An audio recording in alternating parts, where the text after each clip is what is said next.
Hello, bachcho. Let's read the question. Question says that the sum of the three number in GP is 14. If the first two term are each increased by 1 and the third term decreased by 1, the resulting number are in AP. Find the numbers.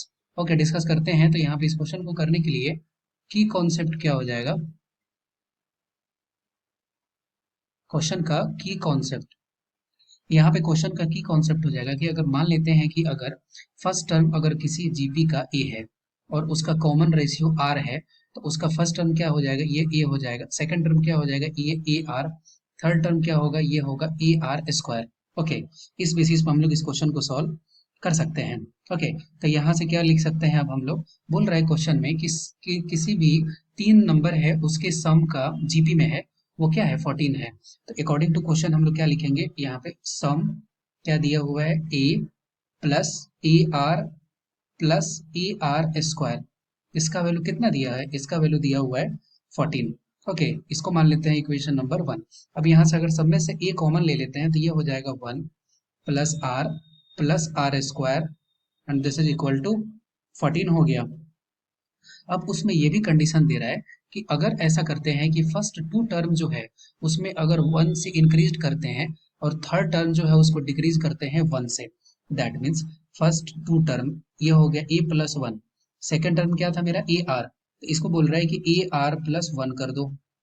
Third term जो है उसमें 1 minus कर दो. तो ये हो गया ए R square और ये -1. ये ऐसा हो तो ये सब क्या है? ये सब एपी में चला जाएगा. ओके, अब ये सब एपी में चला जाएगा. दैट मीन्स अब यहाँ पे हम लोग क्या करेंगे कि सेकंड अगर ये एपी में है तो एपी का प्रॉपर्टीज हम लोग यहाँ पे यूज करेंगे. तो एपी का प्रॉपर्टीज अगर हम लोग यूज करते हैं तो हम लोग ऐसे लिख सकते हैं.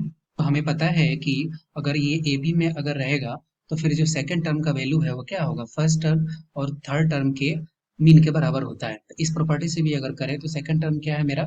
सेकंड टर्म है ए आर प्लस 1. इसका वैल्यू जो होगा वो किसके बराबर होगा? A plus 1 plus A R square -1 upon में 2.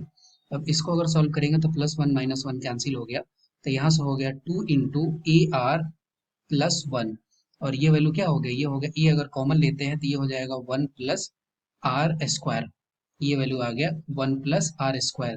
ओके, अब यहाँ से अगर हम लोग इसको सॉल्व करना चाहें, इसको मान लेते हैं इक्वेशन 2. फिर यहाँ से हम लोगों के पास अगर क्या है, ए के वैल्यू को किसी एक इक्वेशन से सेकंड इक्वेशन में वैल्यू को पुट कर देंगे. तो अगर यहाँ से हम लोग ए के वैल्यू को अगर हम लोग लिख दें कि 14 अपॉन 1 प्लस आर स्क्वायर, अगर ये पुट कर देते हैं किसमें? अगर ये सेकंड वाले इक्वेशन में, तो हम लोगों को फाइनली जो वैल्यू आएगा वो क्या आएगा? वह यहाँ से आ जाएगा 2r स्क्वायर.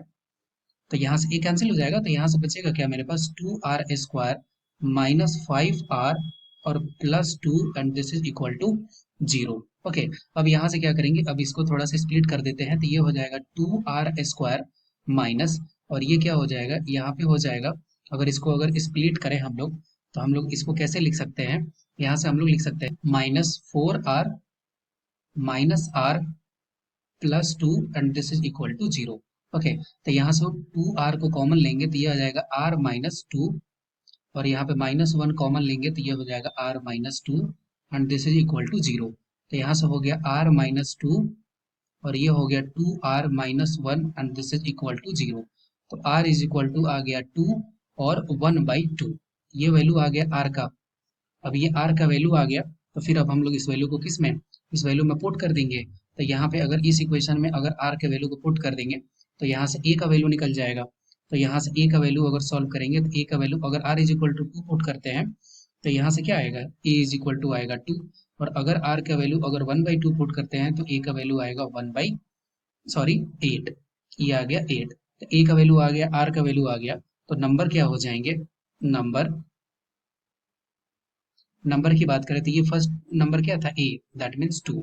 सेकंड नंबर क्या था? ए आर स्क्वायर. तो 2 इंटू 2 स्क्वायर, ये क्या हो गया? ये हो गया 8.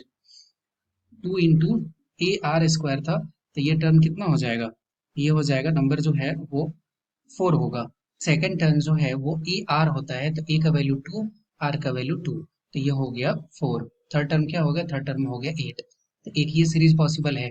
अगर हम लोग अगर कैसे माने, अगर ए इज इक्वल टू 8 मानते हैं और आर इज इक्वल टू 1/2 मानते हैं तो सेकंड सीरीज हो जाएगा 8, 4 और ये 2. और यही इस क्वेश्चन का राइट आंसर है। I hope you will be understood it well. Best of luck. Thank you.